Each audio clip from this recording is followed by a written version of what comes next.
C Joseph Vijay எனும் நான்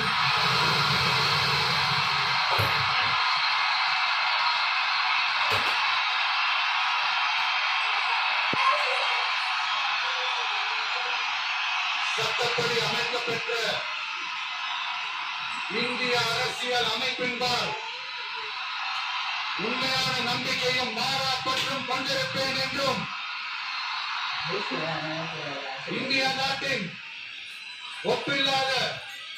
முழு முதல் ஆட்சியையும் ஒருமையையும் நிறுத்துவேன் என்றும்